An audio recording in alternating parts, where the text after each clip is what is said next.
Dharavi, Asia's largest slum, which is over 100 years old now, is on the brink of massive transformation. In an exclusive conversation with Indian Masterminds, Senior IAS Officer SVR Srinivas talks about the entire project, which is called Dharavi Redevelopment. He talks about why the project is aiming for a comprehensive redevelopment and not only a facelift. With this, the project is also aiming to provide better lifestyle to people, better healthcare, jobs and education opportunities for the people of Dharavi. Do tune in to this exclusive conversation to know more about it. So while we also focus about your latest significant position, Dharavi redevelopment, again, there have been mixed responses. There have been so many protests taking place. Some people are favoring it. Some people are against it. Tell us about what exactly is Dharavi redevelopment when it comes to the transformation, when it comes to the urbanization, how people are going to get benefited. See, let me tell you what Dharavi project is. Yeah. I'll start by saying that this is by far the most complex project I have ever handled. Yeah.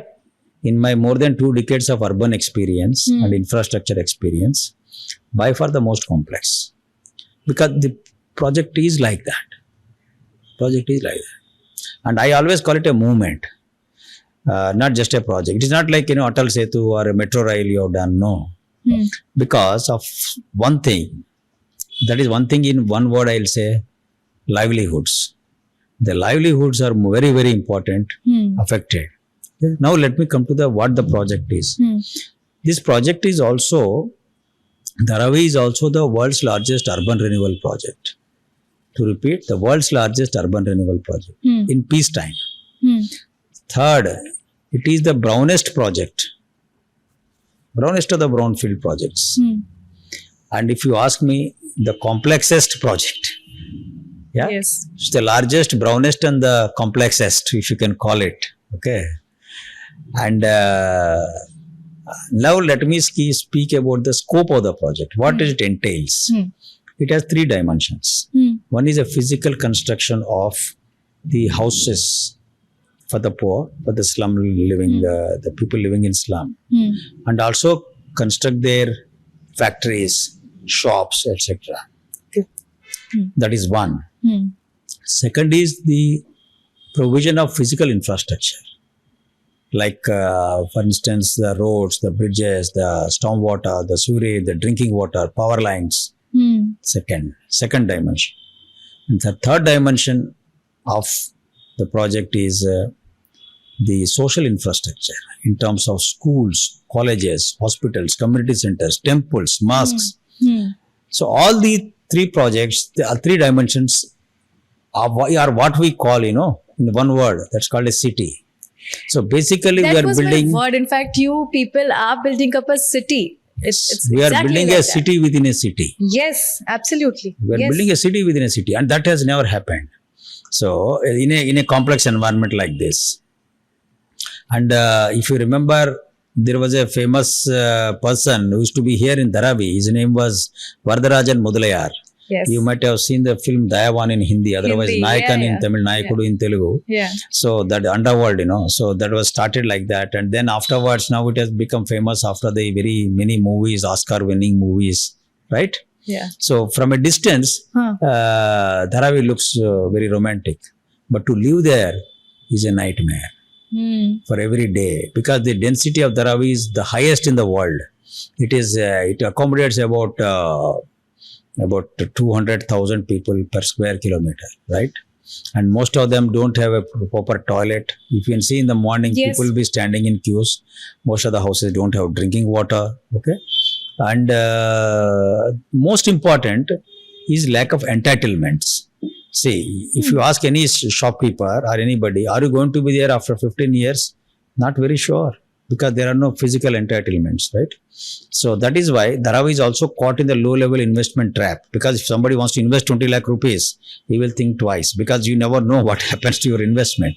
So people don't, I'm talking about small and marginal investors, micro and enterprises, small enterprises, Whereas Dharavi is, as you know, all of us know perhaps, is a thriving economy, albeit in informal sector, right? It does about $1 billion business every year, right? So given this complex background, to prepare Dharavi for renewal, it is, I mean, if somebody calls it a challenge or a game changer, I will strongly object to it. It is a gargantuan task. Yeah. Especially, the toughest part is to onboard all the stakeholders. Absolutely. And as we speak about, we could complete nearly 90,000 units of survey completed. So it is at the fag end. So yeah. And if you remember, Dharavi was envisaged, first time it was talked about way back exactly 4 decades ago in 1985. Okay. Yeah, the then Prime Minister visited Dharavi and it was first time envisaged when Mr. Rajiv Gandhi was Prime Minister. Oh. And yeah, and it took 20 years to start DRP. DRP was started in 2004. It's almost 20 years after the even conceptualization. And after that, continuous bids were called. Every time there was an issue. So finally we could close it. The work has started in right earnest as we speak, right? So we had to do financial structuring, we have to do organizational structuring, out of the box, lot of things, because anyway, that's a different point. 40 years back, it was into the concept. Then 20 years later, the DRP was brought. 2 decades. Yeah, 2 decades. And now the work is started. Construction has started. Construction has started. But it must be very, very difficult for you to make people of Dharavi understand that what their future will be, and it is for their benefit. It is for them. Yeah, see, I do agree, but the reason is different. The reason is what you just answered. What you said, it took 2 decades to conceptualize. After that, 2 decades to start. So there is a lot of skepticism. Had I been in Dharavi also, I would not believe anybody that Dharavi will happen. Because continuously everybody was saying, this Dharavi will happen. But you see, 2 generations have gone. So skepticism was there. But when this government came, Honorable Chief Minister, he said, we should do Dharavi. He was very particular. And he said, he gave free hand. He said, you conceptualize it and let us do it. So accordingly, we had several rounds of discussions. Let me tell you on this platform, the CM himself gave a lot of new ideas as to how to do it. And we had to work on them actually. Okay. Yeah, definitely.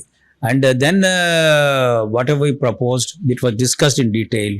There is a committee of secretaries headed by Chief Secretary. Then the proposals went to cabinet. That is how the entire thing was done in a very transparent manner. So the onboarding of different stakeholders, and let us understand who are the stakeholders. Stakeholders, the number one are the people. People. Right? Yeah. Second, there are businesses. Yeah. And third is the government. Yes. Fourth is the investors.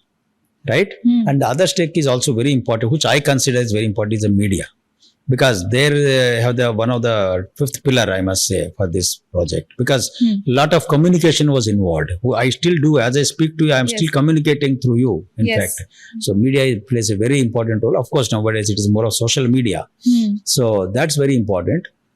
So the difficult task, as you come back to your original question, you have to convince the people. That is because a lot of skepticism was there. So, because there were no bidders. In 2016, the bids were called, nobody came. Say, 5 times that bids were extended, nobody came. So, how are the people to believe that this time it would be different, right? So, to make them believe is to ensure that things start. So, now things have started. So, I am hopeful that things will go forward. How about shuffling people from one place, from Dharavi to another place? That is, I guess, the most difficult. No, I guess difficult is again an understatement. See, I'll tell you. I agree. So first, the people typically they are shifted to a transit camp. Then the construction take place, and then they have to come back. And they have their children going to schools. They have their own shops to go. They have livelihoods, and their relatives. They are staying. See, Dharavi again is a mini India. You speak any language. Many cities, mini India, true. See, you speak any language there, you'll find people respond. in Dharavi. And secondly, the food habits, many religions, cultures, everything is there. That is why we found a solution. See, everything there is a solution. You have to think a little bit out of the box. So we said we'll try to minimize the transit. So how to do it? How? Yes. So then we found some land, which is the railway land, which we purchased from the government of India at a particular price. And that land is reasonably free of encumbrance. There is a slum there also. There are almost 3,000 slums there also. However, by and large, it was easy, much better. So only railway facilities were there. So then we had to go to railway ministries. I myself went to Delhi, and Honorable CM himself, present CM, Dr. Sri Devendra Fadnavis ji, he went to Delhi. He spoke at the highest level, and finally we could get the land. The MOU was signed. I still remember. I think on the CST station platform. I still remember. So railway platform, and both the railway minister, the then railway minister, and the CM were present, and it was signed off. Yeah. So because of that, we could actually overcome the issue of mostly, by and large, we could overcome issue of shifting to transit. The execution plan is like that to ensure that it is minimum. I won't say there won't be any transit. There will be minimum. Yeah. But still, So you have to find solutions basically. So yeah. how many years down the line it is going to I am be? thinking about 7 years is the official deadline for this project for rehabilitation. So I think it should be able to be substantially complete by that time. I am very reasonably confident about it. Maybe 1 or 2 years here and there because of lot of social factors. I think within less than a decade it should be done. And by, Which is humongously, it is. sounds to be near impossible. Sir, it is global, to be honest. If we just think about Dharavi Redevelopment Project, it has grabbed global headlines. Always been. It has Yes, always people been. are, of course, people are eyeing upon how is this going to be changed, how people are going to support, and how this entire, Kaya Palat is going to take place that way. But tell me one thing, after how many years are we going to see that Dharavi has completely changed and we are seeing the commercial hubs, the tall buildings? I think so. That will happen in less than a decade. Yeah. In less than a surely. decade. Yes. Surely. And that's Definitely. massive. That's really massive. Unless some black swan event takes place. Otherwise, yeah. In a decade. Great. SVR sir, also tell me about, you have many a time stressed about how decision making is very crucial and nothing is black and white. You have to keep negotiating and you have to see all the stakeholders, right? Were there any points where you have faced criticism for this? Yeah, why not? There are points of criticism. Tell me the latest one where it was like, my people should also able to relate. See, in Dharavi itself, I will say. Yeah. See, there is a group called Dharavi Bachao Andolan. So, they do criticize. They did criticize about the way we are going about. We are not communicating, right? And the lands are being given free to the group, to the investors, right? That was a criticism. And they said you are working for that investors like that. In private, not in public. Nobody mentioned. And nobody said the last part, but Impression, of course. So even now, people, when they speak, if I can enter anybody's house in Dharavi, the first thought is this only, that we are unaware what is going to happen and Yeah. the government is not supporting us. This is what they say. Yeah. so that is why we started the outreach program to ensure that people know what it is, right? So we started that outreach program, and when I met this Dharavi Bachao Andolan, when I explained certain nuances of the project, in fact, let me tell you, unanimously, there are 15 political parties. They all clapped. Oh God. That's Yes, it lovely. happened Yeah. right here on the same floor in the meeting room Okay. for certain points. Yes, you can ask them also. Wow. So, that point was especially the shifting of the commercial units outside Dharavi. So, then we discussed, and the CM also agreed that all of them should be inside Dharavi. He himself was very particular. When the announcement was made, and these people were not aware. So, then I explained to them. Everybody liked it. It's a fantastic thing. They were not aware also. So, basically, and second, so you should explain. Secondly, I think when a public servant, a public figure, should be ready to, you should not be immune to criticism, but you should be ready to take it. Take it. And take it in a positive way. And if it is a wrong criticism, definitely you should be able to answer to it. That one has to do. But however, a criticism should be taken in and reviewed, and we can always get back in reply. And reply should be more in action rather than oral In reply, words. Yeah. Sir, And there can be several, it happens, a lot of criticism, very common, common. I wanted to understand one such criticism where it must have shook you, or like, why this is happening. I'm doing for the people, but still there are several questions being raised, several fingers being pointed at me. Not several Dharavi? fingers. In Dharavi, not much in that sense. I told you that's what it is at the moment. Huh. But ensuring the different departments to collaborate with this toward this end, that was really. So one basic question. Trust me, being an interviewer again, I'm I have such thoughts. Why you need to touch Dharavi? I mean, if you want to provide them with basic amenities, that can be done via BMC or by MMRD or wherever the land belongs to whomsoever. That can be done. Why you need to redevelop and construct Dharavi into a mini city, and the basic question, why? No, let us. We should always start with the basics. Yes. See, I told you the answers are, in fact, initially I gave, but I'll give in a different frame, in your framework now. The density of Dharavi is highest in the world. Correct. Right? And secondly, there are livelihoods issues, right? And I also spoke about, in the context of livelihoods, the low-level investment trap. There are no entitlements, right? The Slum Act, it says that he's protected, but he can't redevelop it, reconstruct. Okay. And also, there is a need to formalize the whole thing. Otherwise, this will continue to be an informal settlement. It is not good for the people and not for the government also, because government is losing in terms of various things, but people are also losing because they cannot be given an upliftment that they are looking for. And now I'll come to what the point you made regarding the basic amenities can be given by BMC, right?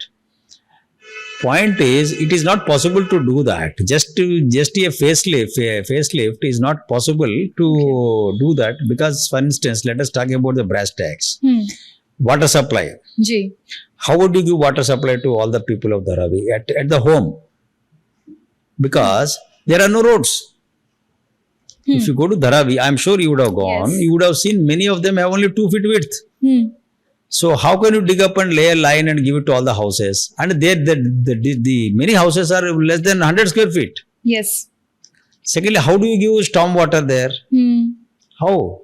It's not possible unless you do a proper road network. There is no road network. And thirdly, there is no space to even construct hospitals or schools. There is no space. People have occupied for a century. It's a century now. It's a 100-year-old slum. So, yeah. So the necessity is to do it comprehensively. Yes. Question, you can just by patchwork won't work. No, it can't work. It will work provided the density would have been maybe 10% of that. Okay. See, smaller slum, but with a lesser density, then you can do that. Is what there used to be a program called UBSP and Urban Basic Services for the Poor. Okay. That project used to be there, and then it became some other name, and then it came called Valmiki Ambedkar Awas Yojana, something like that, and then it became slum improvement, slum board. Like, for example, MADA has a slum board, housing board has a slum board. Yes. Repair and reconstruction, something they used to do. Right. They still do that. But the point is, and now I come to a larger philosophical question: do you want the slum to be a slum only, or you want to have slum-free Mumbai? See, it's easy to do this, because it suits. There is a famous book by P. Sainath. Everybody loves a drought in India. So similarly, why everybody loves a slum? One should ask maybe. Because that becomes it becomes a vote bank politics. Yeah. And second, also, see.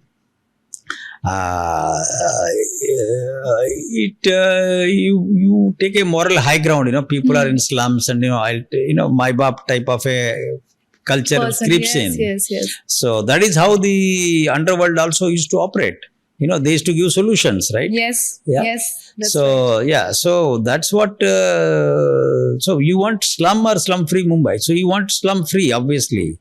So for that, You require a comprehensive development, not just patchwork. A patchwork won't work at all. Again, and it will be forever you have to do, and that is a humongous cost on the future generations. Yeah, that's why Dharavi especially requires a comprehensive redevelopment.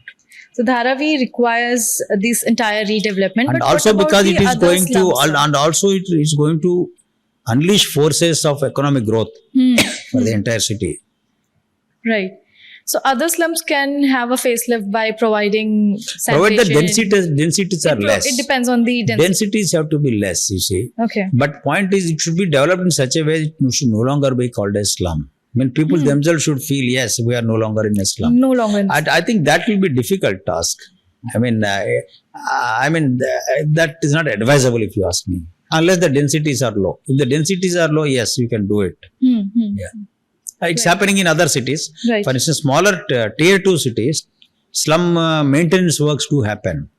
Tier 2 cities or tier 2 slums, let me say that. Okay. But where you have humongously densified population, then I think better to do for redevelopment once and for all. Of course, we should not end up doing vertical slums. Okay. Yes.